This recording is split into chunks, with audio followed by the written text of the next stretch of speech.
Hello students, how are you? I hope you all will be fine. Now today we will start chapter 8. Okay?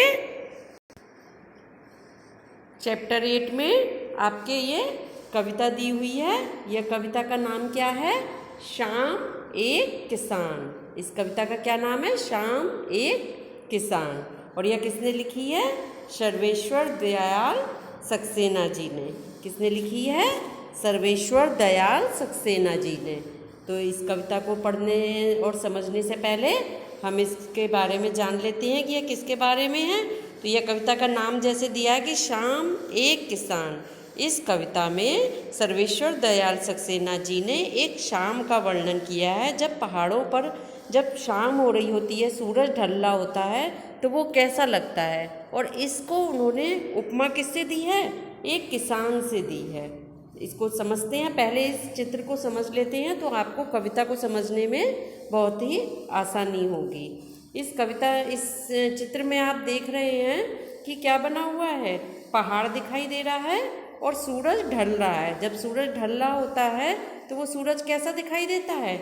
लाल लाल दिखाई देता है। और यहाँ पर ये क्या है? नदी बह रही है। यहाँ नदी बह रही है और पहाड़ के ऊपर क्या है? ये क्या है? बादल हैं। ये पहाड़ के ऊपर बादल है और नीचे नदी बह रही है और ये सूरज ढलता हुआ है। और इस पहाड़ के पास ही ये क्या है? पलाश के फूल के जंगल हैं।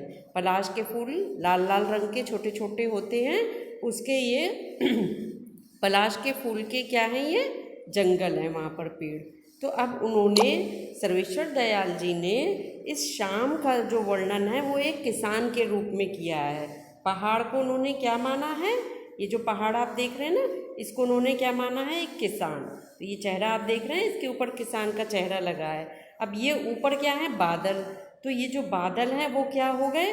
किसान का साफा या पगड़ी किसान ऊपर बांधे रहते हैं ना, सफ़ेद सफ़ेद किसान लोग, तो ये उन्हीं का साफा पगड़ी हो गया, यानी कि पहाड़ के ऊपर जो बादल हैं वो। और जो ये नदी है, ये नदी दिखाई दे रही है। अभी हम कविता पढ़ेंगे तो आपको बताया जाएगा उसमें कि नदी किस तरीके की लग रही है, जैसे कि चादर हो कोई। तो चलिए कविता पढ़ना शुरू करते हैं तो आपको और ठीक से समझ में आएगा। आकाश का साफा बांधकर सूरज की चिलम खींचता बैठा है पहाड़। अब ये पहाड़ जो बैठा हुआ है वो कैसा बैठा हुआ है कि आकाश का साफा बांधकर। पहाड़ के ऊपर आकाश है, आकाश इस तरीके से है जैसे कि किसान के सिर पर साफा बंधा हुआ हो। और सूरज की चिलम खींचता, तो सूरज की चिलम खींचता यानी कि जैसे ये सूरज डूबता हुआ दिख रहा है लाल लाल, तो चिलम क्या चीज़ होती है? चिलम गाँव में बहुत से लोग चिलम खींचते हैं, चिलम पीते हैं, या हुक्का की तरह से होता है वो पीते हैं। जैसे शहर में लोग सिगरेट, बहुत से लोग सिगरेट पीते हैं, बीड़ी पीते हैं। हालांकि ये सभी कुछ स्वास्थ्य के लिए बहुत हानिकारक होती हैं, पर कुछ लोगों की इसकी आदत होती है। वैसे ही किसान भी ऐसा लग रहा है उसके हाथ में ये चिलम लगी हुई है। चिलम में छोटे छोटे से सुलगते हैं कोयले की तरह से, तो वो उसमें सुलगते हुए कैसे लगते हैं? लाल लाल रंग के लगते हैं। तो उन्होंने यही उपमा दी है कि ये उसके हाथ में जैसे कि चिलम खींच रहा हो वो। बैठा है पहाड़, पहाड़ बैठा हुआ है। घुटनों पर पड़ी है नदी चादर सी। अब ये पहाड़ के क्या बताए हैं कि घुटने घुटने घुटनों पर उसके क्या पड़ी हुई है? नदी बह रही है चूँकि, तो नदी को क्या बताया है कि घुटनों पर जैसे चादर पड़ी हुई हो, जैसे कि कोई बैठा हुआ है किसान और उसके घुटनों पर चादर पड़ी हुई है। ऐसे ही पहाड़ के समीप यह नदी बह रही है। पास ही दहक रही है पलाश के जंगलों की अंगीठी उसके पास ही ये जो पहाड़ है उसके पास ही पलाश के जंगल हैं। पलाश के लाल लाल फूल होते हैं छोटे छोटे से, और ये जंगल हैं। तो ये कैसी प्रतीत हो रही है?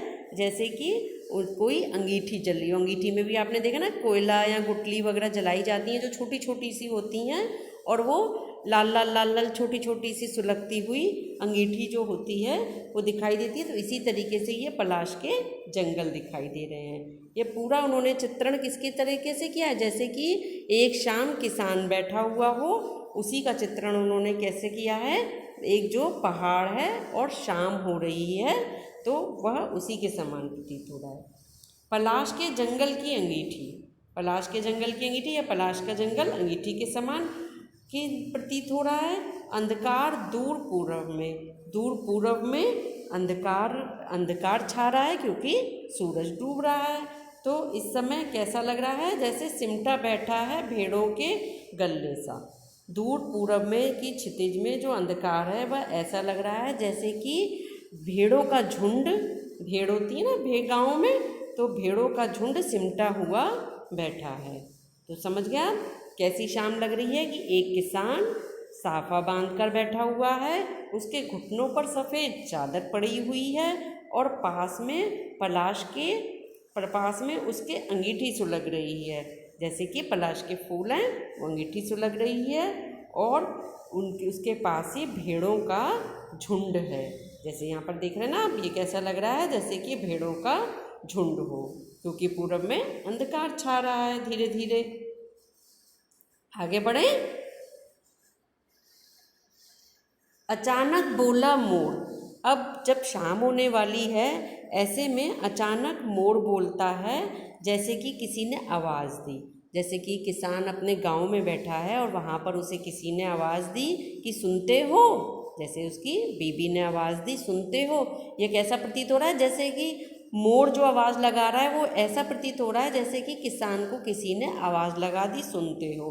और इतना सुनते ही क्या हुआ, जब मोर की आवाज़ आई उसके बाद ही क्या हुआ, चिलम आंधी औंधी धुआं उठा, सूरज डूबा, अंधेरा छा गया।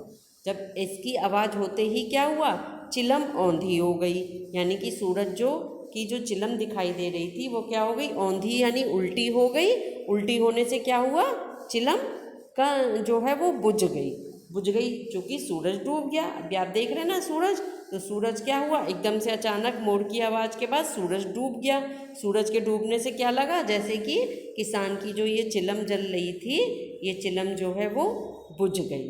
और क्या हो गया, चिलम बुझने के साथ ही आगे देखते हैं, चिलम बुझी और धुआं उठा। धुआं उठने के साथ ही सूरज डूब गया और क्या हो गया, अंधेरा छा गया। अंधेरा छा गया, सूरज ऐसा लगा जैसे किसान की चिलम जो है वो बुझ गई और उसके में धुआं उठा यानी कि अंधेरा छा गया और सूरज डूब गया, अंधेरा छा गया। समझ में आई आपको? एक बार और इस पूरी कविता का सार पढ़ लेते हैं, ठीक है? चलिए। कवि ने किसान के रूप में जाड़े की शाम के प्राकृतिक दृश्य का चित्रण किया है। इस कविता में कवि ने क्या किया है कि किसान के रूप में एक जाड़े की शाम के प्राकृतिक दृश्य जो होता है, जाड़े की शाम का प्राकृतिक दृश्य, उसको एक किसान के रूप में चित्रित किया है। इस प्राकृतिक दृश्य में पहाड़ बैठे हुए किसान की तरह दिखाई दे रहा है। इस जो प्राकृतिक दृश्य में पहाड़ कैसा है, एक बैठे हुए किसान की तरह दिखाई दे रहा है। और आकाश जो है उसके सिर पर बंधे साफे के समान। आकाश कैसा दिख रहा है, जैसे कि किसान के सिर पर साफा बंधा हुआ है। पहाड़ के नीचे बहती हुई नदी घुटनों पर रखी चादर सी। पहाड़ के नीचे जो नदी बह रही है वह ऐसी लग रही है जैसे कि किसान के घुटनों पर चादर रखी हो। और पलाश के पेड़ों पर खिले लाल फूल, पलाश के पेड़ पर जो लाल लाल फूल खिले हुए हैं वह कैसे प्रतीत हो रहे हैं, जलती अंगीठी के समान, जैसे कि कोई किसान के पास एक अंगीठी जल रही है। पूर्व क्षितिज पर घना होता अंधकार, पूरब की दिशा में घना होता अंधकार कैसा लग रहा है, जैसे कि झुंड में भेड़ें बैठी हुई भेड़ हो, झुंड में बैठी भेड़ों जैसा लग रहा है। और पश्चिम दिशा में डूबता सूरज, पश्चिम की दिशा में जो सूरज डूब रहा है वह कैसा लग रहा है, चिलम पर सुलगती आग की भांति। जब आपने देखा होगा जब सूरज डूब रहा होता है तो कैसा होता है, लाल लाल लाल लाल होता है एकदम, और उसके आसपास की जगह भी एकदम लाल लाल होती है और कहीं लाल कहीं सफ़ेद ऐसी ही लगती है दिखाई में। तो कैसे लगती है? जैसे कि सुलगती आग की भांति, चिलम पर जो आग सुलगती है उसकी तरह से यह दिखाई देती है। यह पूरा दृश्य कैसा है? एकदम शांत है। तभी अचानक मोर बोल उठता है, मानो किसी ने आवाज़ लगाई हो। मोर की आवाज़ आती है और ऐसा लगता है जैसे कि किसान को किसी ने आवाज़ लगा दी कि सुनते हो। तभी इसी समय क्या होता है? आग बुझ जाती है, धुआं उठने लगता है, यानी कि जैसे कि उसकी चिलम जो है वो उल्टी हो गई और आग बुझ गई, धुआं उठा, यानी कि सूरज डूब जाता है और शाम ढल जाती है। और तभी क्या होता है? रात का अंधेरा छा जाता है। क्या होता है? तभी रात का अंधेरा छा जाता है। तो समझ में आ गया आपको? तो इस कविता को एक बार और पढ़िएगा, समझिएगा, तो फिर ठीक से आप समझ सकेंगे इसको। ओके।